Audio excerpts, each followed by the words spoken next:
Kajian Kitab.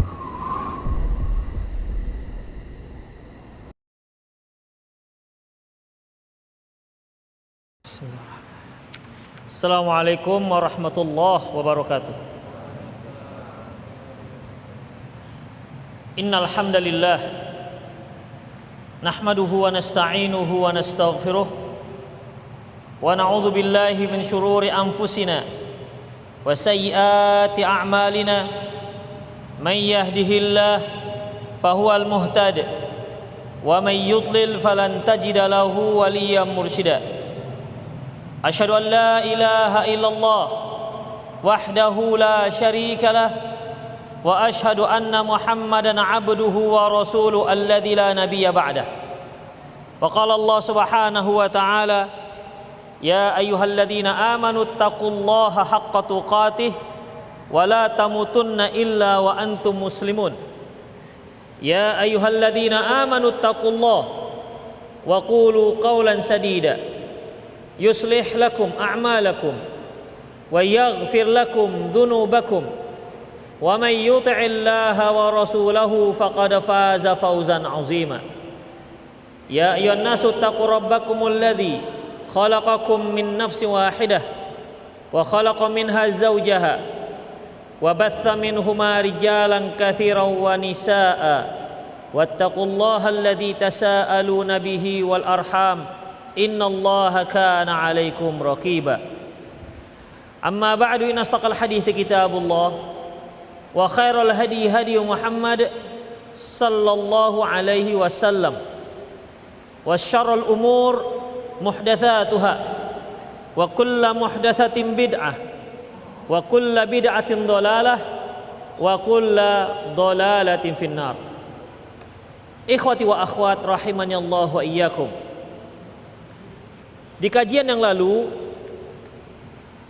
kita telah membahas hadis yang diriwayatkan oleh Abu Hurairah radhiyallahu anhu tentang 3 amalan yang pahalanya tetap mengalir sampai walaupun si pelakunya sudah meninggal dunia, yaitu sedekatun jariyah, sedekah jariyah. Kemudian al-ilmu yuntafa'u bihi, ilmu yang bermanfaat. Yang ketiga yaitu waladun soleh yada'ulah, anak soleh yang mendoakan orang tuanya. Inilah 3 amalan yang Rasulullah sallallahu alaihi wasallam menyebutkan yang tidak terputus amalannya walaupun setelah dia wafat. Kemudian ikhwati fillah rahimani Allah wa iyyakum. Lantas Imam Al-Bukhari rahimahullah berkata, qala haddatsana Yasrah bin Safwan.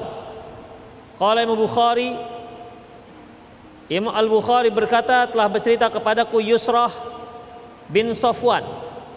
Qala haddatsana Muhammad bin Muslimin. Dia berkata bahwa saya telah menceritakan kepada kami Muhammad bin Muslim an Amrin, dari Amr, an Ikrimata, dari Ikrimah, an Ibni Abbas radhiyallahu anhuma, dari Abdullah bin Abbas radhiyallahu anhuma, anna rajulan qala, bahwasanya seorang laki-laki berkata, ya Rasulullah, wahai Rasulullah, inna ummi tuwfiyat walam tusi, ibuku meninggal tapi tak sempat memberikan wasiat. Afayanfa'uha an atasaddaqa anha, apakah bermanfaat untuknya jika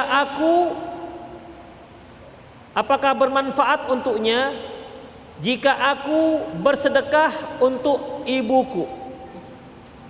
Qal, beliau mengatakan, na'am, ya, bermanfaat.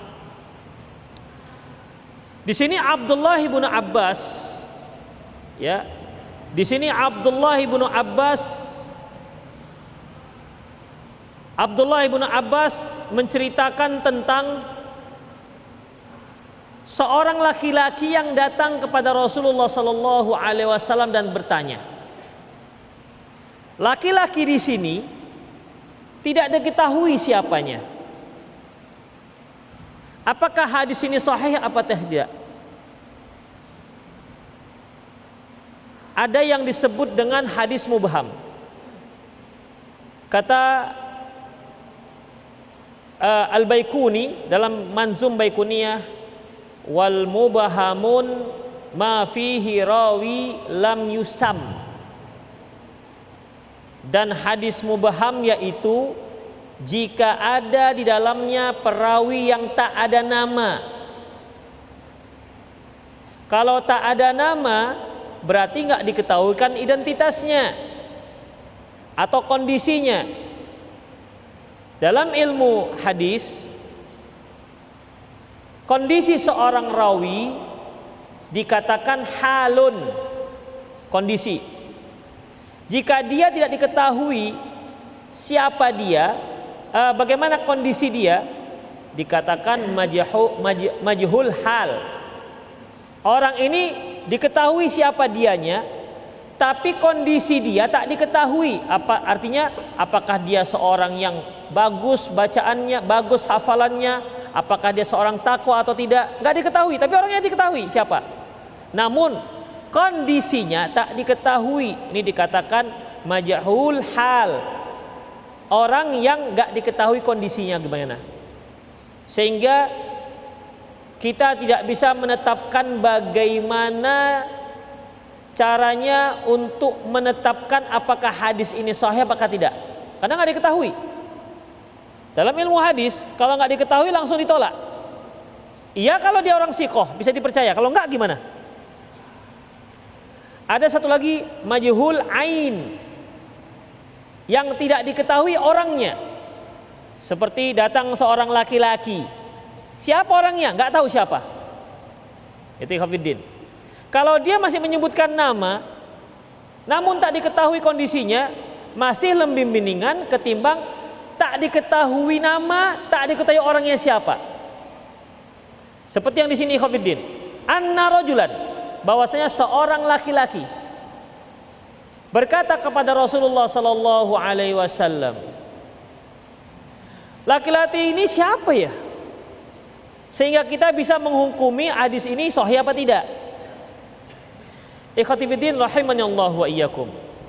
Kalau majhul ain atau majhul hal itu terjadi pada tingkatan tabi'in dan di atas dan yang di bawahnya tabi'in, tabi'in, maka hadisnya tak bisa diterima.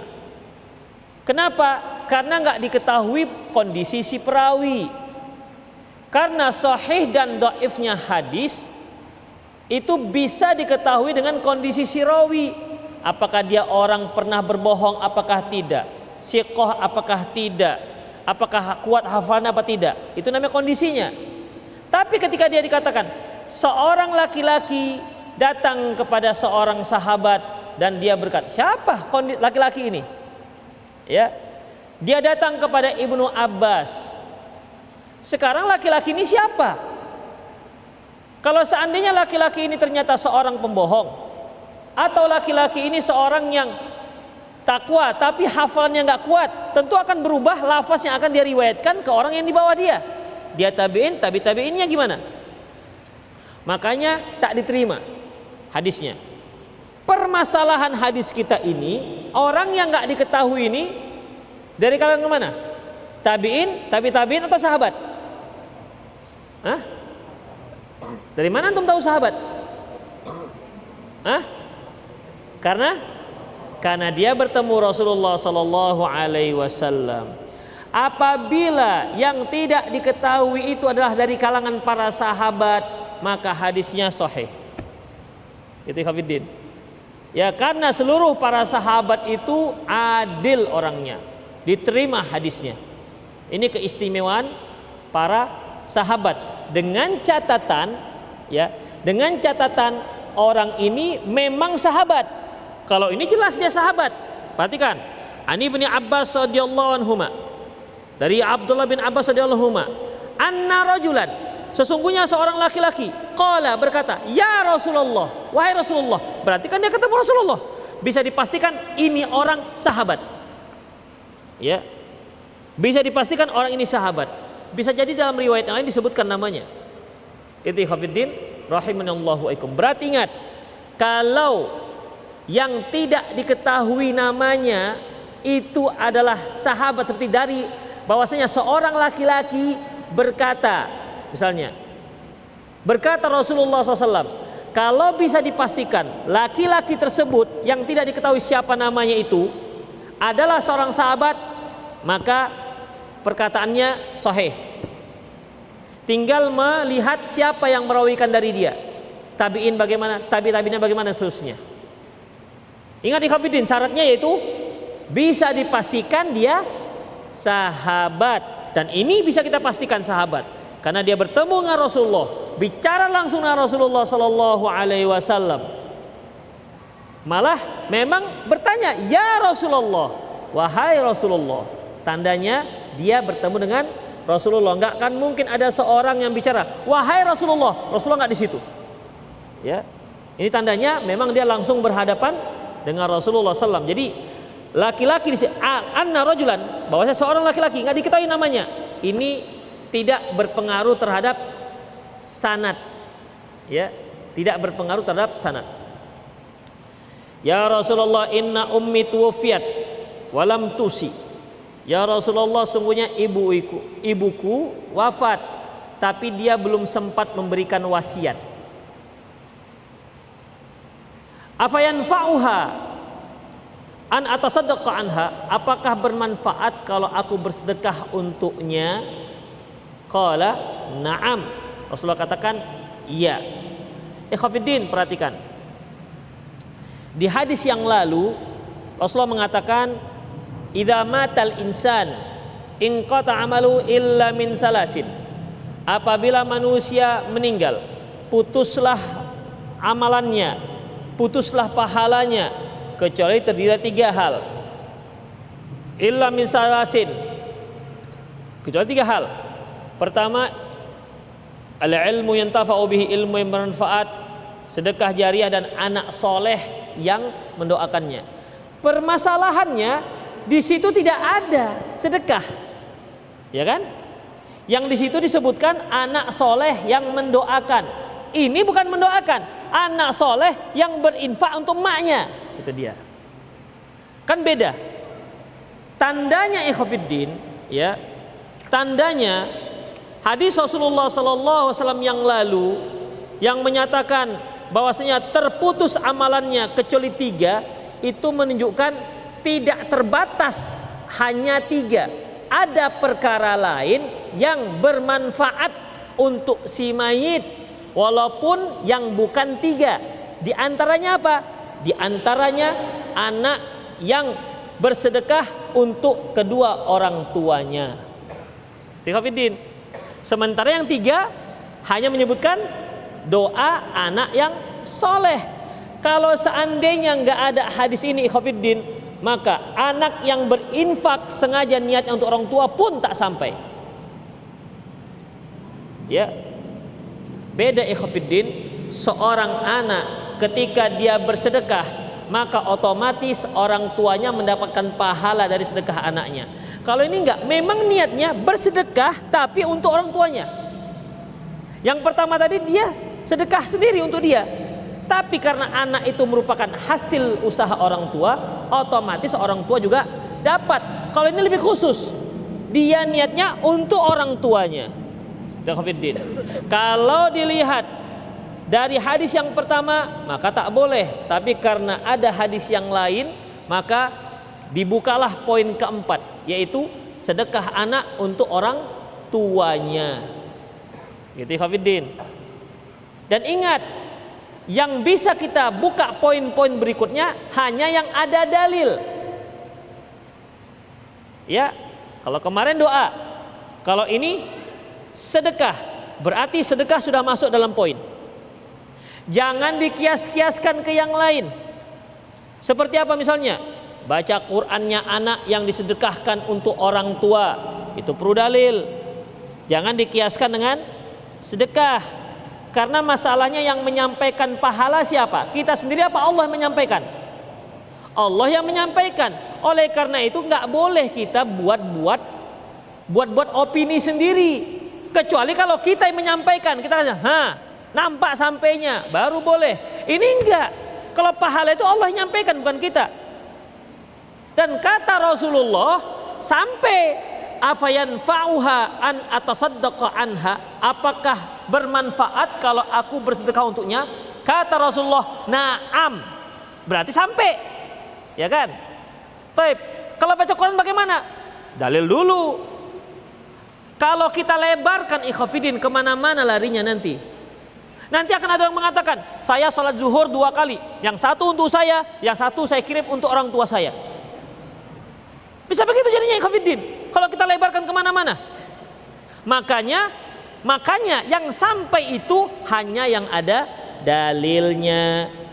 Yang tak ada dalil, minimal kita tawakuf. Gak berani bilang sampai. Itu aja.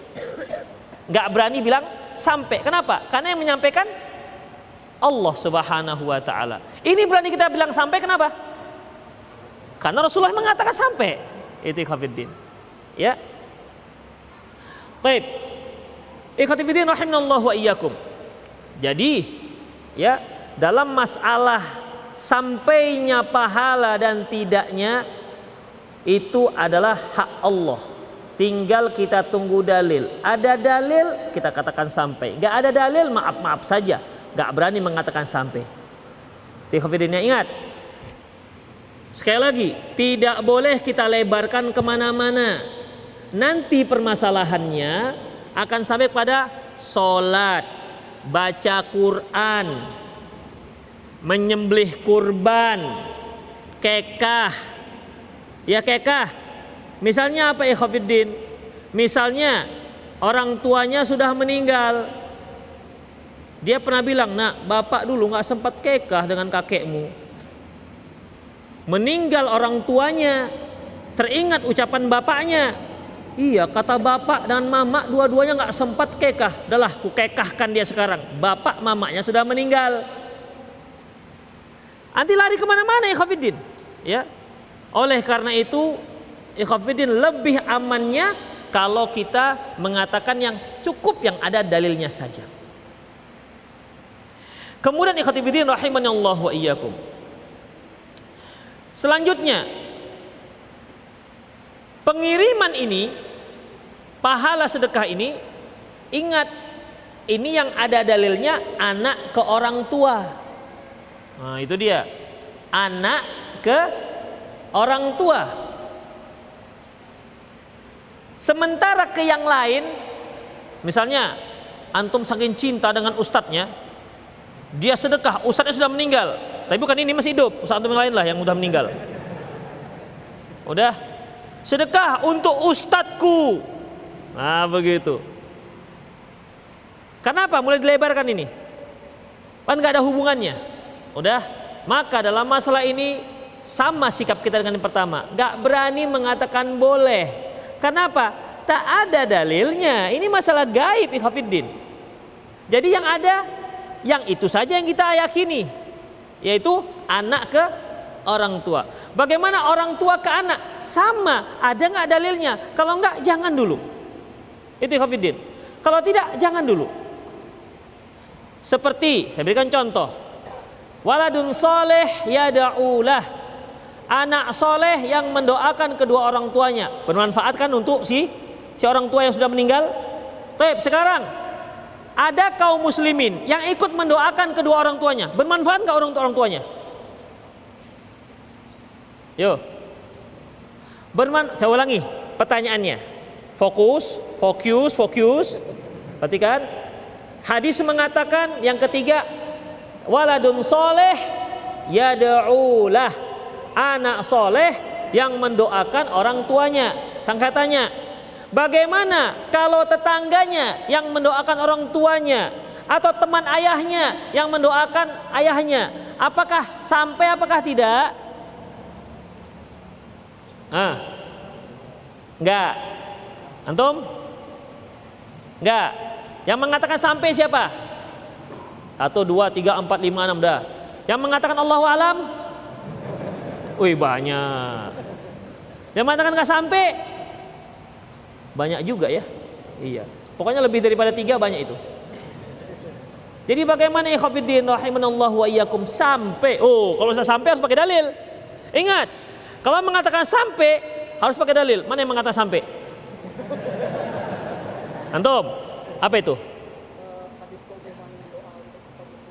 Ya. Apa hadiah? Nyalah.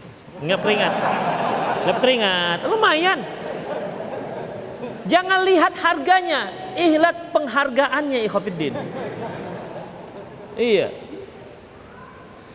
Ikhwatiddin rahimanallahu wa iyyakum. Dari mana ada dalilnya? Banyak sekali. Contohnya sholat jenazah. Siapa yang kita doakan? Apakah anak kita aja? Apakah orang tua kita ini kita doakan baru Allahumma firlahu warhamhu, karena orang tua kita. Kalau enggak orang tua kita, enggak orang tua, untuk apa doakan? Begitu? Apa isi doa mayit jenazah? Isinya kan doa semua itu. Ya, tandanya bermanfaat. Ketika setelah setelah mayat dikebumikan, apa kata Rasulullah? Apa kata Rasulullah? Istaghfiru li akhikum was'alu lahu ats-tsabat fa innahu al-an yus'al. Mintakan ampun kepada Allah untuk saudara kalian ini, dan mintakan pada Allah agar dia bisa mampu menjawab pertanyaan. Malaikat mungkar dan nangkir. Sekarang ikhwatiddin, apakah itu umum kaum muslimin untuk si mayit ataukah itu untuk anak-anaknya saja? Untuk umum. Dalil lain, Allah Subhanahu wa ta'ala firman, walladzina qalu min ba'dihim wa qalu rabbana ighfir lana wa li ikhwanina alladzina sabaquna bil iman. Walladzina qalu min ba'dihim yaquluna rabbana ighfir lana wa li ikhwanina alladzina sabaquna bil iman. Dan orang-orang yang berkata setelah generasi setelah mereka mengatakan, ya Allah ampunkanlah dosa kami dan dosa orang-orang yang lebih dahulu beriman dibandingkan kami. Tandanya doa selain anak yang soleh juga bermanfaat untuk si mayit selama dia muslim. Dari mana? Dari dalil tadi. Seandainya lah ikhwatiddin tidak ada dalil-dalil tadi, maka kita katakan gak berani kita mengatakan doa selain anak itu sampai kepada kedua orang tuanya. Tapi karena ada dalilnya, maka kita katakan sampai. Itu dia. Demikian juga yang lain. Ya, demikian juga yang lain. Jadi ikhwatiddin rahimanallahu wa iyyakum, dengan hadis ini yang menyebutkan bahwasanya si anak berinfak, bersedekah untuk orang tuanya.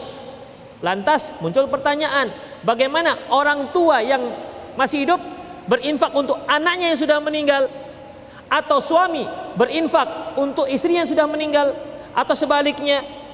Maka kita katakan Allahu a'lam. Itu ikhwatiddin, ini masalah gaib. Kalau yang mengatakan sampai, sama seperti tadi akhi nih, dituntut dalil, mana dalilnya? Kalau dia bisa memberi jawaban, saya kasih 1 tisu. Itu ikhwatiddin, kan mudah. Ya, mudah. Jadi bagaimana maksudnya ikhwatiddin? Artinya kalau kita mau mengalirkan amalan untuk orang tua, pilih yang pasti-pasti aja gitu loh. Ya, yang pasti-pasti aja. Kau usah baca Quran, enter, set sampai ila hadrati fulan, al-fatihah, enter. Kan begitu umumnya ikhwatiddin. Sekarang masalahnya ada nggak dalilnya? Udah. Jadi kan masih ragu, minimal kita itu ragu. Makanya bagaimana? Kalau mau mengirimkan amalan untuk orang tua, untuk seseorang, pertama lihat apa yang bisa kita lakukan. Ya dalilnya. Doa bisa, apalagi sedekah silahkan. Kemudian lihat kemana bisanya. Apakah seluruh kaum muslimin ataukah untuk orang tua saja?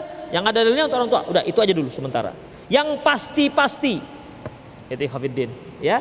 Jadi sekali lagi jangan melebar ke mana-mana. Adapun kalau sedekah ikhwatiddin, silahkan bentuk apapun selama dia sedekah. Bisa seorang itu bersedekah berupa benda, ya, benda. Misalnya seorang datang, Ustadz saya mau sedekah, ini benda yang mau saya kasih, apa itu bendanya? Ada emas 2 kilo, benda, terus duit. Apalagi bendanya? Mungkin mobil, ini saya sedekahkan untuk kaum muslimin berupa ambulan, tapi syaratnya jangan ada kampanye di dinding mobil itu. Itu ikhwatiddin, jangan semua ada gambarnya di situ yang punya mobil. Itu ikhwatiddin. Ya, silakan. Bentuk apa lagi? Selama dia bentuknya sedekah, bentuk apapun, bentuk uang, bentuk benda, bentuk apapun, maka itu sampai. Kenapa? Tercakup dalam sedekah. Yang kedua, ingat jalurnya anak ke orang tua. Jalurnya anak ke orang tua. Kemudian ikhwati fillah rahimanallahu wa iyyakum. Dan di dalam Islam ikhwati fillah, ya, di dalam Islam orang yang sebelum meninggal juga bisa mengambil manfaat dari hartanya yang dia serahkan setelah meninggal. Bagaimana caranya kita menyerahkan harta tapi kita sudah meninggal? Gimana caranya? Wasiat. Nah, itu dia. Ya, kalau saya meninggal nanti, rumah saya yang 1 miliar itu diinfakkan untuk kaum muslimin, jual diinfakkan, bangun madrasah, bangun rumah Quran, bangun masjid, silahkan. Dengan catatan hartanya ada berapa? Ada 3 miliar minimal.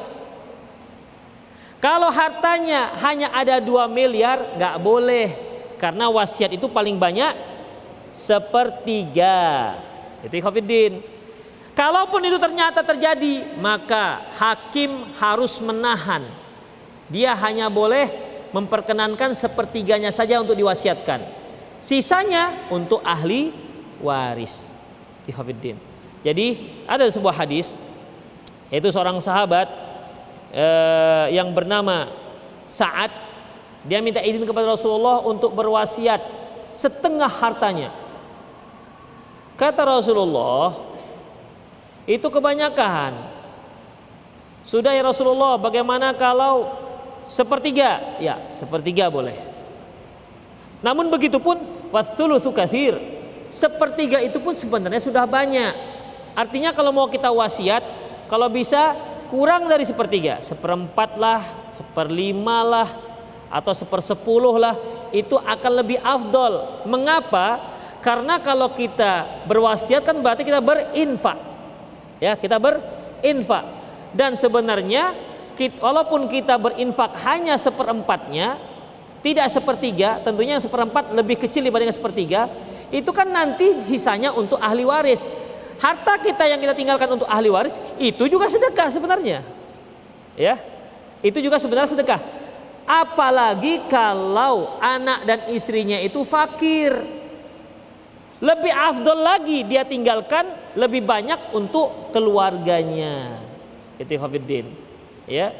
Jadi dalam masalah ini tergantung dengan keluarga yang tinggalkan. Kalaupun yang mampu, maka paling banyak 1/3. Kalau keluarga fakir, kalau bisa semakin sedikit semakin, kalau bisa semakin sedikit yang dia wasiatkan semakin afdol. Itu ikhwatiddin rahimanallahu wa iyyakum. Ya, jadi dari hadis ini dapat kita ambil kesimpulan bahwasanya, ingat ikhwatiddin, ini sedekah. Tidak dikiaskan ke mana-mana. Sedekah ya sedekah. Tidak dikiaskan ke korban, tidak dikiaskan ke sholat, tidak dikiaskan ke baca Quran. Nah, kalau kita lihat ikhwatiddin rahimanallahu wa iyyakum, ada enggak orang yang mengirimkan pahala Quran, baca Quran kepada mayit? Ada. Bahkan orang lain, bahkan dibayar tuh lagi. Ya, dibayar. Di beberapa daerah masih berlangsung. Meninggal orang tuanya, kemudian dia ingin menghadiahkan pahala untuk orang tuanya bacaan Al-Quran 30 juz. Maka dipanggillah ustadz yang memang spesialis bacaan di kuburan. Spesialis kuburan dia.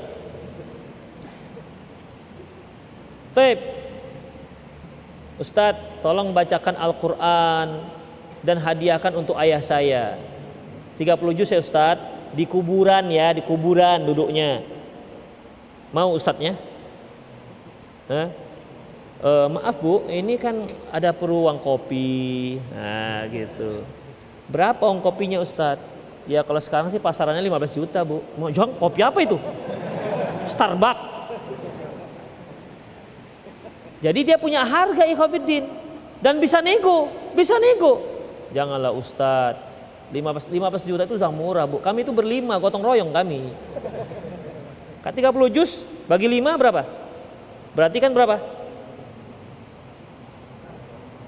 6 juz satu orang. Ya kan? Jadi satu orang berapa duit? 3 juta. Jadi ini kalau sendiri saya nggak sanggup Bu. Ini gotong royong memang.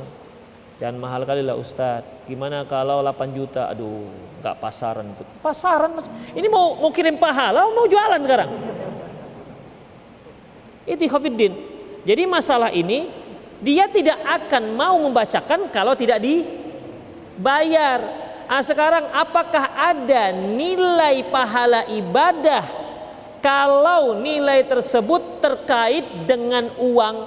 Kalau mau dibayar. Kalau dibayar mereka mau baca, kalau enggak ya enggak usah. Jawabannya tentunya ikhwatiddin, dia baca karena dibayar. Itu ikhwatiddin. Kalau sudah seperti itu, berarti dia membaca bukan karena Allah, sementara pahala itu ada dikarenakan Allah Subhanahu wa taala. Ikhlas karena Allah Subhanahu wa taala. Sudah? Kemudian kalau tidak ikhlas berarti kan tidak ada pahala. Kalau tidak ada pahala, gimana cara kirimnya? Yang dikirim nggak ada, gimana mau dikirim? Itu ikhwatiddin. Satu. Yang kedua, yang membacanya juga bukan anaknya. Kalau hal ini kita bolehkan ikhwatiddin, wah masya Allah, orang akan berlomba-lomba jadi orang kaya. Kemudian dia setelah dia meninggal atau meninggal keluarganya, tinggal dia bayar aja orang. Kamu baca satu hari 10 juz, ini duit. Kamu bisa 1 tahun baca semua. Ya. Jadi yang tadinya di dalam si mayitnya nggak pernah baca Quran, naik derajatnya. Kenapa? Karena ongkos baca Quran tadi. Itu ikhwatiddin. Ya, kan kacau jadinya agama. Kemudian pernah nggak sahabat yang seperti ini? Kemudian apa lagi? Bacanya pun harus di kuburan. Itu pula, ya, harus di kuburan. Padahal Rasulullah katakan, la taj'alu buyutakum kuburo. Jangan kalian jadikan rumah kalian itu menjadi kuburan. Hadis ini beliau katakan awalnya yaitu rumah yang dibacakan surah Al-Baqarah akan mengusir setan, tidak akan dekati oleh setan. Jangan kalian jadikan rumah kalian sebagai kuburan. Tandanya ikhwatiddin, rumah itu tempat baca Quran, sementara kuburan bukan tempat baca Quran.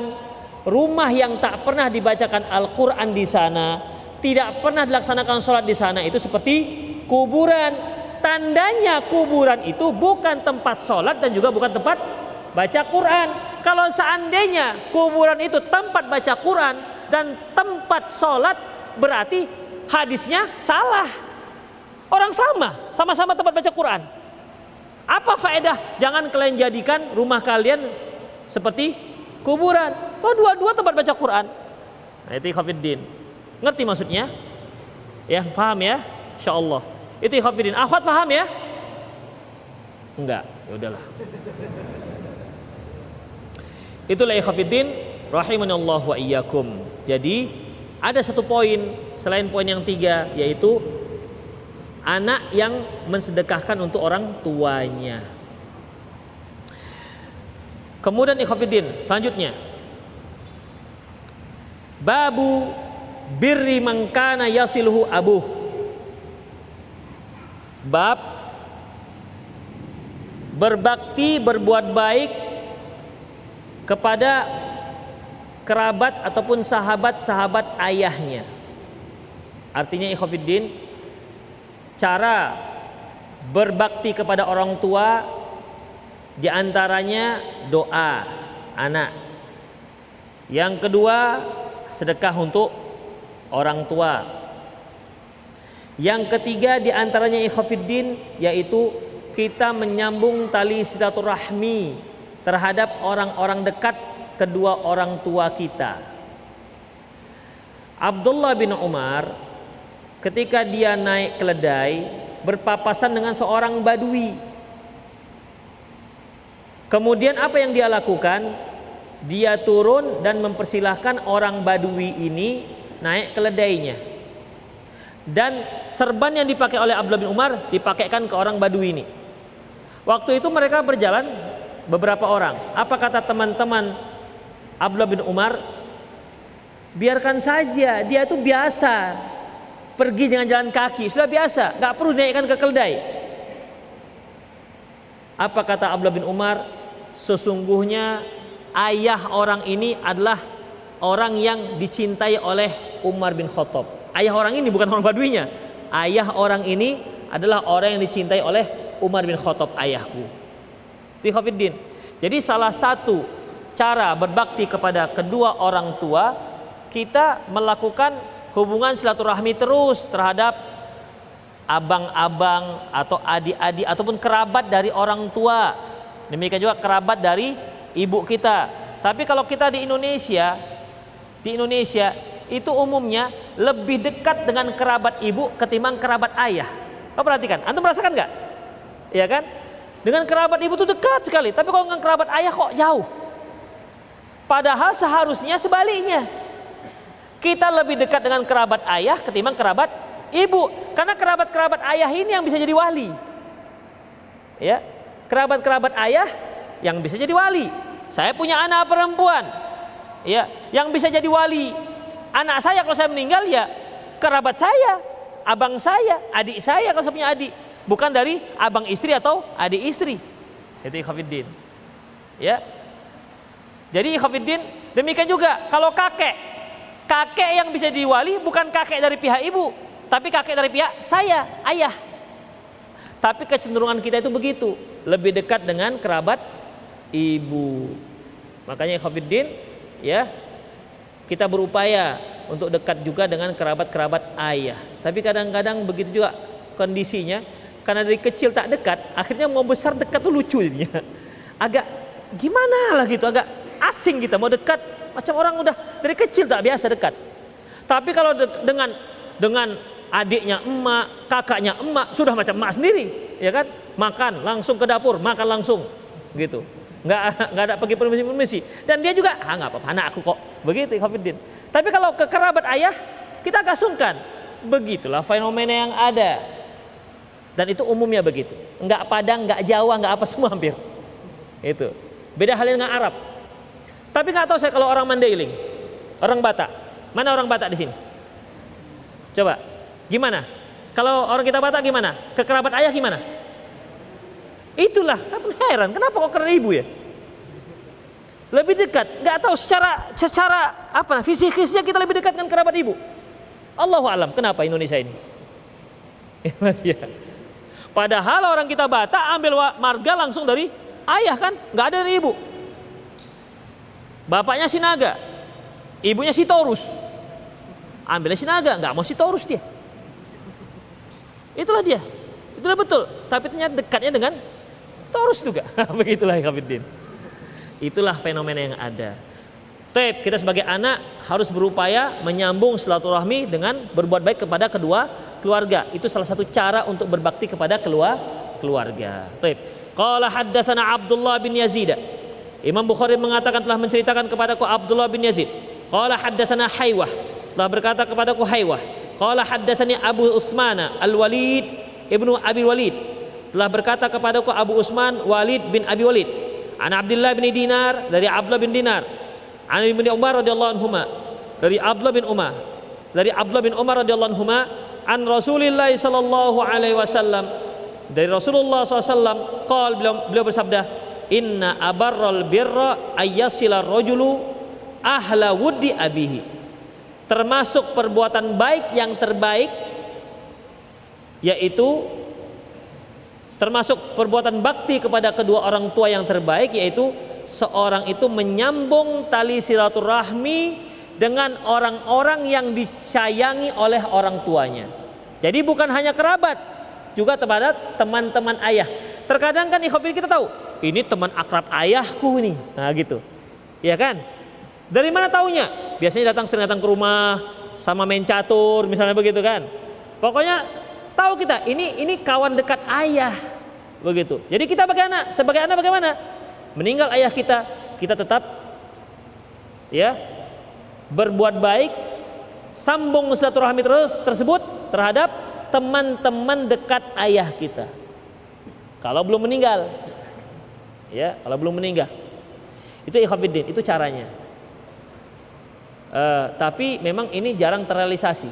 Umumnya kalau udah teman dekat ayah, kita punya teman dekat, mendingan kita silaturahmi dengan teman dekat kita ketimbang teman dekat ayah, kan begitu. Gimana kita mau bergaul dengan orang tua? Cepat tua lah kita, katanya begitu kan. Jadi itulah ikhwatiddin. Akhirnya ya tidak terlaksanalah hadis ini. Ya, jadi intinya ikhwatiddin, salah satu cara berbakti kepada orang tua kita yang sudah meninggal yaitu berbakti, berbuat baik, bersilaturahmi dengan teman-teman dekat ayah kita. Apakah itu teman, termasuk juga dengan kerabat-kerabat dekat ayah dan ibu kita. Jangan diputus talinya, ya. Maksudnya tali silaturahminya. Demikian ikhwatiddin rahimani Allah wa iyyakum. Sudah setengah 6:05, semoga bermanfaat. Aku qouli hadza wa astaghfirullah li wa lakum wal muslimin innahu wal ghafurur rahim. Bab berikutnya, la yusamma rajulu abahu. Seorang laki-laki tidak boleh menyebutkan nama ayahnya. Apa yang maksud? Gak boleh menyebutkan nama ayah. Ini bagaimana? Insya Allah pada kesempatan yang akan datang kita bahas. Silakan jika ada pertanyaan.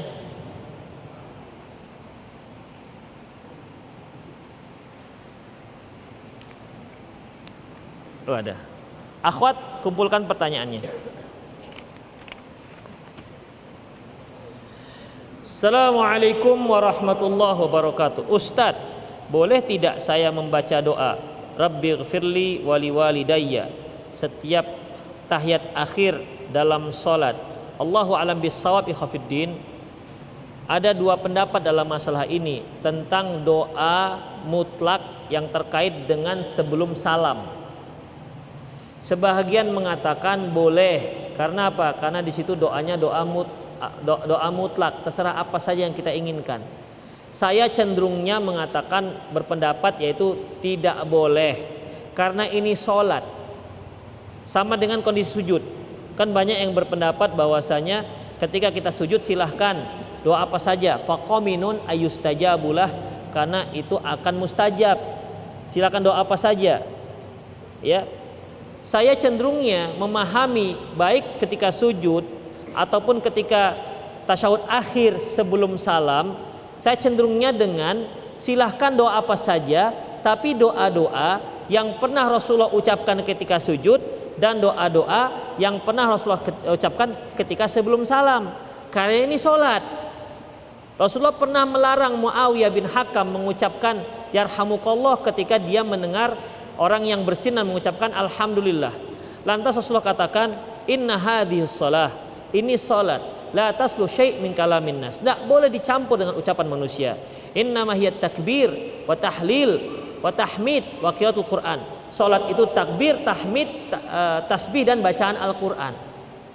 Jadi kalau kita doanya doa mutlak, apa saja yang kita doakan itu kan sudah ucapan kita, bukan lagi doa yang pernah diucapkan Rasulullah ketika sujud dan ketika beliau di tasyahud akhir. Jadi ikhwatiddin, saya cenderungnya pendapatnya seperti ini, lebih aman dia, karena nggak ada seorang pun yang mengatakan yang ini salah. Kenapa? Yang kita baca doa yang pernah dibaca Rasulullah ketika sujud, yang kita baca doa yang pernah dibaca Rasulullah ketika sebelum salam, dan doa Rasulullah itu tentunya lebih afdol dibandingkan kita doa yang kita buat. Kemudian untuk doa-doa mutlak kan banyak tempat lain yang bisa kita lakukan, ya kan? Banyak, seperti antara adzan dan qomat. Setelah sholat juga kita bisa berdoa. Ketika hujan kita berdoa. Kapan saja kita boleh berdoa, ikhwatiddin.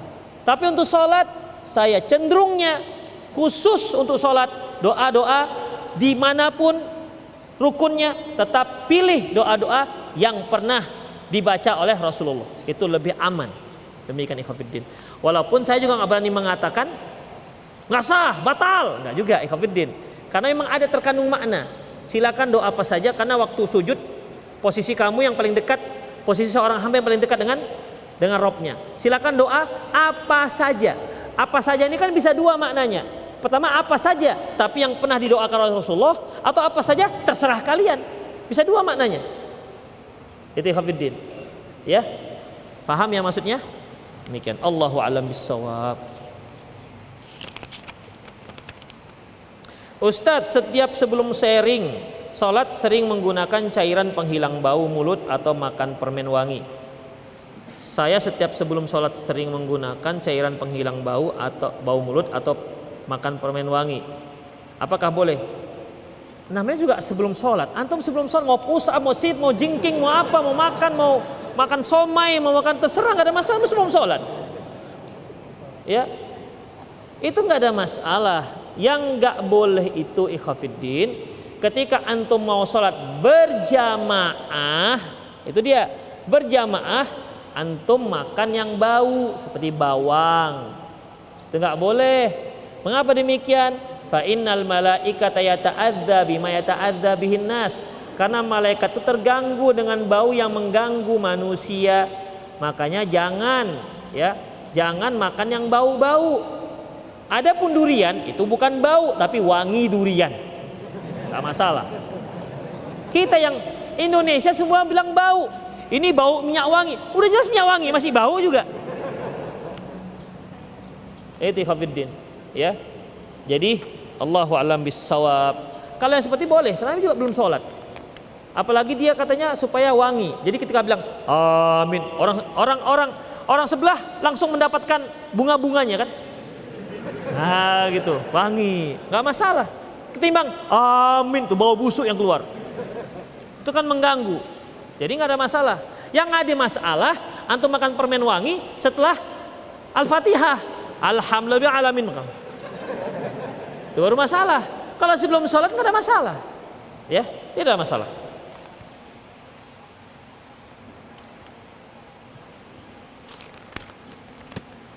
Assalamualaikum warahmatullahi wabarakatuh. Ustadz, sudah hampir 9 tahun ini saya berusaha menyelesaikan warisan milik mama dan kakek, ayah dari mama saya. Iyalah, kakek itu ayah dari mama.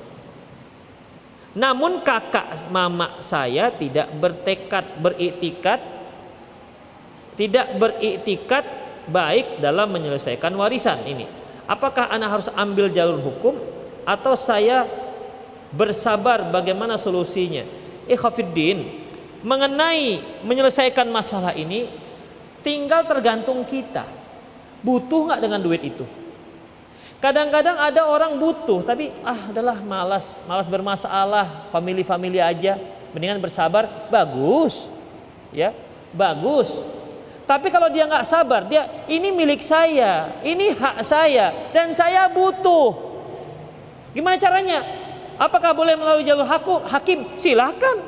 Kalau dia mau melalui jalur hukum, kan ada LSM membantu dia, memaksa bibinya itu supaya diselesaikan. Berikan kepada kakak-kakak dan adik-adiknya yang warisan si kakek. Silahkan boleh. Karena yang dituntut itu hak dia, bukan hak kakaknya. Tapi kan masalahnya kadang-kadang rumah pusaka itu ditempatkan oleh kakak yang paling tua. Kalau dijual tuh kakak di mana tempatnya? Dia juga karena sudah nyaman tinggal di rumah warisan orang banyak, bukan warisan dia aja. Rasanya dia kalau setiap bicara, "Kak, gimana kalau kita hitung?" Wah, marah. "Kamu mau apa?" Begitu. Kenapa? Dia merasa akan tergeser. Gitu dia. Kalau antum mau bersabar, anti mau bersabar, silahkan. Ya udahlah, untuk kakak aja lah, udah selesai. Tapi kalau enggak, silahkan tuntut, boleh. Karena yang diminta bukan punya dia, yang diminta adalah punya kita. Enggak masalah. Cuman resikonya itu enggak cakepan. Iya. Kalau dia bibi anti enggak mencakapi anti aja mencakapi bibi anti. Selesai. Assalamualaikum, katanya kan. Ya udah. Yang penting kita assalamualaikum. Apa kabar ante? Gitu. Ya udah. Apa kata Rasulullah? Yang dikatakan orang menyambung tali silaturahmi adalah yang diputuskan silaturahminya kemudian dia yang menyambung. Itu dikatakan orang yang menyambung tali silaturahmi. Kapan kita menyambung tali ikhwatiddin? Setelah putus. Kalau talinya nggak putus, kita katakan saya sudah sambung tali. Oh nggak putus kok disambung. Jadi itu ikhwatiddin. Artinya ya orang yang benar-benar dikatakan menyambung tali silaturahmi, kerabatnya memutusnya, dia yang menyambungnya. Menyambung yang putus ikhwatiddin itu banyak komentar, kan nggak tahan dia SKT-nya, begitu ya kan? Nggak tahan dia ngajak kapan kanku. Baru tahu dia kan, dia butuh. Padahal kita nggak mikirnya ke sana, kita mikirnya tentang masalah dosa. Kan kalau masalah nggak cakapan ini kan siapa tahan-tahanan, ya kan? Siapa yang paling tahan? Padahal kata Rasulullah, yang terbaik yang pertama yang mengucapkan salam. Betul-betul Islam itu bercanggah dengan ego dan hawa nafsu kita. Kalau hawa nafsu kita biarin, mau 7 turunan pun nggak masalah. Biar tahu dia dulu, nggak butuh kami dia. Kan begitu enaknya kan begitu kan? Ya. Ternyata ikhwatiddin dalam Islam sebaliknya, yang terbaik yang pertama menegur, yang pertama mengucapkan salam. Begitu. Kita lewat, nggak ditengok. Assalamualaikum. Salam. Ketus, mantap. Salam. Dalam hatinya kapok lo kan tuh nggak tahan. Biarin. Yang penting kita baik di sisi Allah Subhanahu wa taala. Ini kan betul-betul akan menghilangkan ego. Hapuskan ego ikhwatiddin. Oh nggak bisa ini. Kalau enggak, masya Allah, aku pamannya kok. Aku pula yang duluan menegur. Enggak lah. Tidak. Apa kata dunia katanya? Kok dunia dipikirkan, masya Allah. Pikirkan apa kata Allah, jangan pikirkan apa kata dunia. Sesat nanti bisa ikhwatiddin. Wa in tuti aktsara man fil ardi yudilluka an sabilik. Kalau kamu mentaati kebanyakan orang penduduk di bumi ini, mereka akan menyesatkan kamu. Itu dia. Yang penting bagi kita apa kata Allah. Baik kata Allah sudah. Orang katakan apa terserah, loss gitulah kira-kira. Ya, terserah, up to you. Kita yang penting baik menurut Allah Subhanahu wa taala. Makanya salah satu ciri-ciri Taifah Mansurah itu begitu ikhwatiddin. La tazalu hadhil ummah la tazalu ta'ifatun min hadhil ummah dhahirina 'anil haqq la yadurhum man khazalahum hatta ya'ti amrullah. Bahwasanya umat ini akan senantiasa ada satu kelompok yang menegakkan bendera kebenaran, tidak akan membahayakan mereka orang-orang yang menghina-hinakan mereka sampai datang waktunya, sampai hari kiamat. Itu dia nggak peduli, yang penting Allah ridho. Orang bilang apa terserah. Begitu ikhwatiddin rahimanallah wa iyyakum. Ustadz, dalam hadis kita diperintahkan untuk dekat dengan teman dekat ayah. Bagaimana Ustadz kita mencikapi jika teman-teman dekat ayah itu banyak maksiatnya? Berarti antum dekatnya untuk memberi nasihat, bukan ikut minum tua. Iya. Dia dekat dengan teman ayahnya. Lai, sini kau dulu lai. Minum kita lai. Oke pak, jangan begitu. Itu mendekati dalam rangka maksiat. Kalau kita dekati dia berarti kita menasihatinya. Tidak boleh pak. Bapak teman dekat bapak saya. Bapak sudah tua. Bentar lagi bapak mati. Begitu. Saya tahu itu ikhwatiddin. Nasihat dengan cara yang baik. Jika jadi Ustadz, apakah pembacaan surah Yasin kepada orang yang meninggal adalah perbuatan yang sia-sia? Bagaimana cara menyampaikan terbaik untuk meluruskan? Tadi setelah saya katakan, antum jangan katakan ini bid'ah, ini sia-sia, jangan begitu caranya. Ada nggak ya dalilnya? Begitu caranya ikhwatiddin. Ya, ada nggak ya dalilnya? Ya? Kalau nggak ada, awak nggak maulah. Nanti jangan-jangan salah. Gitu aja. Jangan antum katakan innal hamdalillah nahmaduhu wa nasta'inu wa innahu bid'atun dhalalatun finnar jahannam. Ya ilaha illallah. Ikhwatiddin, orang mendengarnya sudah panas kupingnya. Sudah panas. Dalam masalah ini tidak seperti itu. Kita harus banyak merendah karena acara ini sudah terlalu lama di Indonesia. Orang akan melihat tuh baru 3 kali ngaji di masjid dakwah. Sudah seperti itu sikapnya. Siapa ustadznya? Kita juga yang kena.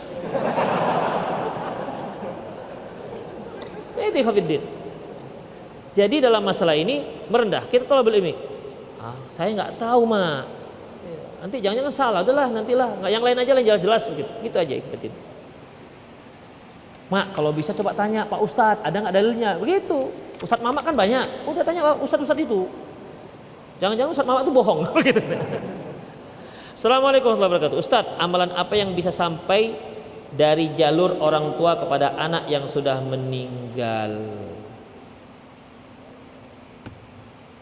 Dari orang tua kepada anak yang sudah meninggal. Pertama, ikhwatiddin tentunya doa. Ya, kalau doa itu kan memang istimewa. Anak ke orang tua ke anak. Apakah ada yang lain? Adapun yang lain, orang tua bisa membantu si anak. Enggak terfikir saya sekarang. Belum dapat saya. Maksudnya belum dapat tuh bukan berarti nggak ada ya, ingat. Apa ya? Beda ikhwatiddin, anak ke orang tua nggak orang tua ke anak. Memang fokusnya itu anak ke orang tua. Saya berikan contoh. Mengapa Allah mengatakan wabil walidaini ihsana? Selalu disebutkan dan berbakti kepada orang tua, berbuat baik kepada orang tua. Memangnya tidak diperintahkan orang tua berbakti kepada anak? Diperintahkan nggak? Apakah orang tua diperintahkan berbuat baik kepada anak? Enggak. Jadi antum kalau punya anak, antum tabok iya jangan antum. Sepain aja anaknya. Hah? Disuruh enggak? Hah? Ya Allah, antum enggak tahu. Apakah orang tua diperintahkan untuk berbakti ataupun berbuat baik kepada anaknya? Saya balik. Apakah anak diperintahkan Allah berbakti kepada orang tuanya? Itu jawaban namanya. Saya balik. Apakah orang tua diperintahkan untuk berbakti kepada anaknya? Ikhwatiddin, iya, dua-dua. Anak ke orang tua ke anak. Hanya saja kenapa orang tua nggak disuruh secara jelas, nggak seperti anak kepada orang tua. Itu sering disebutkan Al-Quran. Wabil walidaini ihsana, wabil walidaini ihsana. Berbakti orang tua, berbakti orang tua. Kenapa orang tua itu nggak disebut-sebutkan? Karena ikhwatiddin, kalau orang tua tak disebutkan, mereka sudah instingnya mereka berbuat baik. Jangankan manusia, ayam aja berbuat baik kepada anaknya. Yang tadinya penakut digertak dia, pus, lari. Ketika dia punya anak, kita pus katanya, dia ngejar kita. Ya kan? Induk-induk ayam itu ganggu anaknya. Padahal sebelum dia punya anak, penakutnya luar biasa. Itu insting namanya ikhwatiddin. Makanya tak perlu diajari orang tua berbuat baik kepada anak, nggak perlu diajari. Yang paling penting diajari anak kepada orang tua. Kenapa? Kecenderungan anak itu nggak berbakti kepada orang tua. Kecenderungannya. Kalau orang tua punya anak, anaknya orang tua akan dengan senang hati untuk ceboin anaknya. Kalau anaknya diare, kemudian anaknya sembuh, nya sudah keras, apa kata orang tua? Sudah bagus nya nak, loh, nya bagus katanya. Alhamdulillah sudah bagus nya. Coba anak orang tua diare, nggak bisa apa-apa orang tuanya, anaknya lah diharapkan untuk ceboin, pakai masker 3 lapis, begitu. Kapan lah mamak ini matinya? Ya. Kalau anak yang sakit, orang tua sedih kepingin agar dia sembuh. Tapi coba orang tua yang sakit, terus umumnya ikhwatiddin, walaupun anak itu berusaha untuk merawat anaknya, masih ada secertah di sudut hatinya itu, ya, ada perasaan lebih berat ketimbang orang tua yang mengurus anak. Itu ikhwatiddin. Itulah diantaranya. Yo Allah, panjang kali, yang panjang-panjang nanti ya. Bagaimana menjawab subhat yang mengatakan dakwah salaf dibawa dari Saudi ini lebih cenderung kepada mazhab Hambali? Siapa bilang? Ya, siapa bilang cenderung ke mazhab Hambali? Masalahnya bukan mazhab Hambali yang kecenderungannya ke sana, karena memang mazhab Hambali itu jauh banyak memiliki dalil ketimbang yang lain. Namanya juga mazhab yang paling muda, ya, paling muda. Artinya dia yang bisa, dia merangkum 3 mazhab sebelumnya. Itu ikhwatiddin. Tapi bukan berarti mazhab Hambali. Ya, kalaupun dia bermazhab tak masalah, asalkan jangan fanatik. Itu dia. Itu nggak boleh. Silakan bermazhab, antum bermazhab, silakan. Tapi harus kita ketahui orang yang dikatakan bermazhab yang tahu dalil mazhab. Itu yang dikatakan mazhab. Kalau enggak itu namanya mukallid, taklid. Ustadz, saya mau menikah, tapi orang tua tidak menyetujuinya. Bagaimana sikap saya Ustadz? Nggak usah nikah, sabar. Terus banyak-banyak berpuasa. Puasa bid sebulan 3 kali. Gak bisa Ustadz, tetap bergejolak dia. Dah, Senin Kamis, berarti sebulan menjadi berapa itu? 8 kali jadinya. Dusta, gak bisa. Naikkan dosisnya. Apa puasa? Nabi Daud. Itu insya Allah mujarab, langsung letoy antum. Ya, antum tahu letoy? Lunglai, letih, longoh, lepoh, itu semua kena LL itu ikhwatiddin. Karena memang Rasulullah katakan, ya ma'syarasy syabab, wahai para pemuda. Jadi yang kepingin menikah itu masih dikatakan pemuda.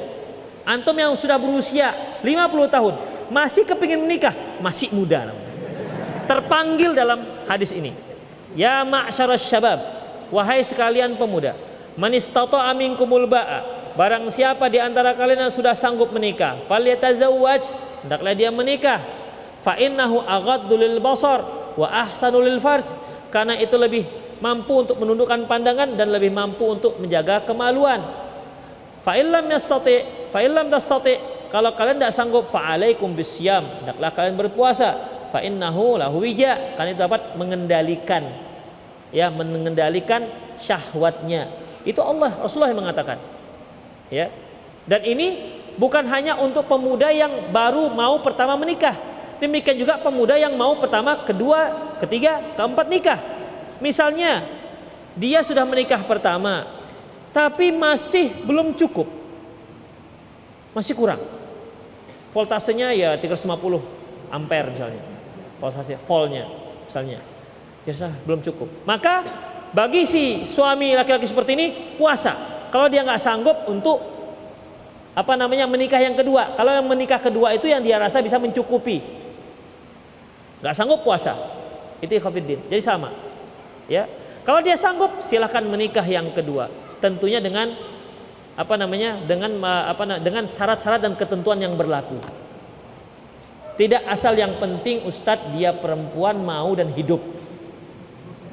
Yang penting ada perempuan yang mau dipoligami, syaratnya dia itu perempuan dan hidup. La ilaha illallah. Ikhwatiddin, menikah yang kedua sama dengan yang pertama syaratnya.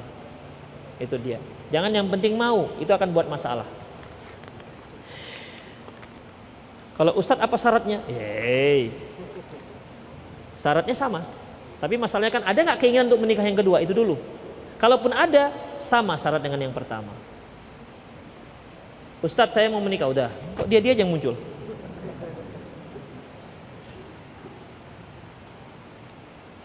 Assalamualaikum Ustadz. Masya Allah, ini kota apa ini? Nis Kokis. Apa tanda-tanda Dajjal akan muncul gitu? Musim peceklik. Ustadz, bagaimana kita mohon ampun kepada Allah apabila saudara kandung kita melakukan bid'ah untuk orang tua kita yang sudah meninggal, misalnya tahlil, baca Quran di kuburan? Ikhwatiddin rahimanallahu wa iyyakum. Pertama tentunya karena ini kemungkaran, maka kaedahnya berlaku man ra'a minkum mungkaran falyughayyir biyadih. Barang siapa yang melihat kemungkaran, ubah dengan tangannya. Tapi ini masalahnya abangnya dia nggak sanggup. Fa illam yastati fa bilisani. Kalau nggak sanggup dengan lisannya, jadi dia dakwah dengan lisan. Fa illam yastati fa biqalbi, nggak sanggup juga dengan hatinya. Kalau dia dalam hatinya berarti dia jangan bergabung di sana. Ya, itu tandanya dia nggak suka dalam hati. Apakah ilmu yang bermanfaat terbatas hanya untuk ilmu agama saja? Enggak, ikhwatiddin. Ilmu kedokteran, pokoknya yang bermanfaat apa? Ya. Ilmu kedokteran, ilmu servis jam, ilmu menjahit, itu semua ilmu yang bermanfaat. Kalau kita ajarkan kepada orang lain, maka pahala jariahnya akan mengalir. Tetapi tidak ada ilmu yang lebih mulia melebihi ilmu agama. Seperti antum mengajarkan Al-Quran, Rasulullah katakan khairukum man ta'allama al-Quran wa 'allamahu. Sebaik-baik kalian adalah orang yang belajar Al-Quran dan yang mengajarkannya. Ikhwatiddin.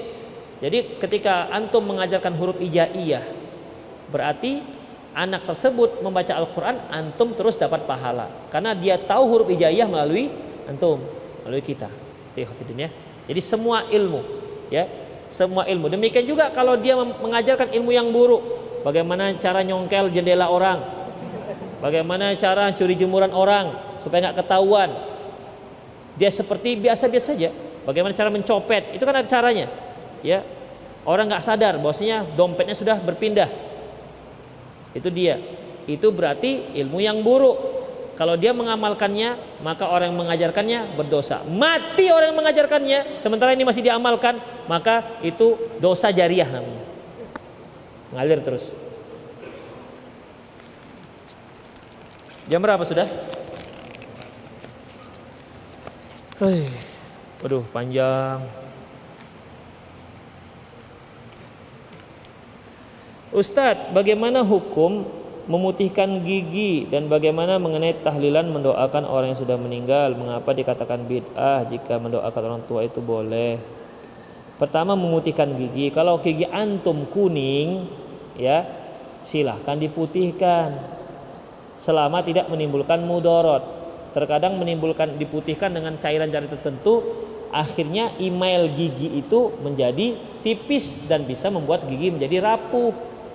Jadi tetap lihat maslahat mudorotnya. Jadi nggak mengapa memutihkan gigi, ya tidak mengapa memutihkan gigi kalau tidak bermudarat terhadap gigi. Ini mengenai tahlilan, ikhwatiddin, kan berarti mengirimkan doa, mengirimkan bacaan, sama seperti yang kita katakan tadi. Mengapa itu dikatakan bid'ah? Sekarang tergantung dengan dalil. Kalau nggak ada dalilnya sudah nggak usah dibuat dulu lah, biar aman kita urusannya, biar aman ibadah kita. Kalau masih dilakukan juga ya terserah, karena bisa kemungkinan itu tak diterima, dan bisa juga ya mana tahu diterima, mana tahu ada dalil yang kita nggak tahu misalnya. Tapi ketika kita berbuat dalam agama ini, al-ilmu qablal qauli wal amal. Ilmu itu sebelum ucapan dan perbuatan. Itu hafidin ya. Assalamualaikum Ustaz, saya mempunyai ayah yang tidak pernah melaksanakan ibadah sholat. Setiap anak menasihatinya pasti selalu bertengkar. Bagaimana caranya Ustaz agar ayah saya sadar? Hafidin, bersikaplah sebagai anak yang soleh, berbakti, lebih berbakti kepadanya. Coba jangan dinasihatkan. Misalnya antum putar aja MP3 kajian tentang masalah kewajiban meninggalkan sholat, ancaman orang meninggalkan sholat. Gak usah, antum putar dengar sendiri, tapi gak dikencangkan. Jangan antum putar MP3, antum pergi ke kamar ayah antum dengarnya di sebelah ayah antum. Itu ketahuan kali nyinggungnya. Ya, antum dengar sendiri, ya, udah nanti ayah dengar. Itu hafidin. Ikhwan-ikhwan kita banyak yang melakukan cara seperti ini. Dipasangnya TV roja di rumahnya. Dia lihat setiap ada kajian diputar, kuat-kuat. Artinya dikuatkan suaranya. Mungkin ayah kita bolak-balik. 1-2 kan ada juga yang masuk. Itu hafidin. Mungkin dalam hatinya, ini anak kenapa kok doyan kali nengok ceramah? Apa sih isinya? Nah, kan begitu. Sempat ada orang tua ikhwan kita, anaknya pas nggak di rumah diam-diam diputarnya TV roja. Apa sih? Begitu diputar diam-diam, tertarik pula dia. Itu ikhwatiddin. Jadi Allah Subhanahu wa taala memberikan cara-cara kalau memberikan hidayah. Itu dia. Jadi tidak harus langsung, Pak, bid'ah dolalah. Tidak harus seperti itu. Ya. Cara seperti ini malah seringnya nggak berhasil, ikhwatiddin. Orang tua merasa diajari. Orang tua merasa tidak disopani begitu. Nggak punya adab. Umumnya nggak berhasil seperti ini.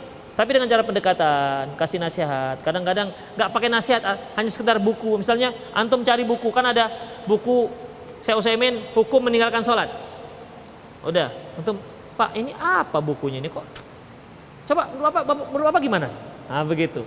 Jadi banyak cara lah. Antum lah lebih tahu bagaimana tabiat apa yang disenangi oleh orang tua antum. Ya. Ustadz, saya sering mengulang-ulang hafalan Quran sambil berkendaraan, sementara sering buang angin sambil berkendara. Membaca Al-Quran, alhamdulillah, yahdikumullah. Membaca Al-Quran syaratnya tidak harus berwudu. Ya, membaca Al-Quran tidak syaratnya harus berwudu. Ya, terakhir ini dari akhwat. Assalamualaikum warahmatullahi wabarakatuh. Bagaimana hukum reseller online? Nggak ngerti saya kalau yang gini-gini. Karena nggak jelas, jadi saya penggantinya dengan kertas yang mirip. Bagaimana adab kita terhadap rekan atau teman orang tua kita? Ya kita perlakukan dia seperti orang tua, jangan seperti kawan.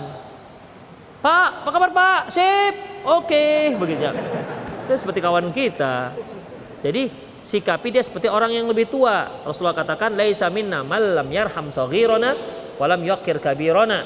Tak termasuk kelompok kami mereka yang tidak menyayangi yang lebih kecil dan tidak menghormati yang lebih tua. Demikian ikhwatiddin rahimanallahu wa iyyakum. Semoga kajian kita bermanfaat. Lebih dan kurang mohon maaf. Aku lu qauli hadza wa astaghfirullah li wa lakum wa lisal muslimin innahu ghafurur rahim. Subhanakallahumma rabbana wa bihamdik asyhadu an la ilaha illa anta astaghfiruka wa atubu ilaik. Wa sallallahu ala nabiyyina Muhammad wa ala alihi wa ashabihi ajmain wa akhiru da'wana alhamdulillahi alamin. Assalamualaikum warahmatullahi wabarakatuh.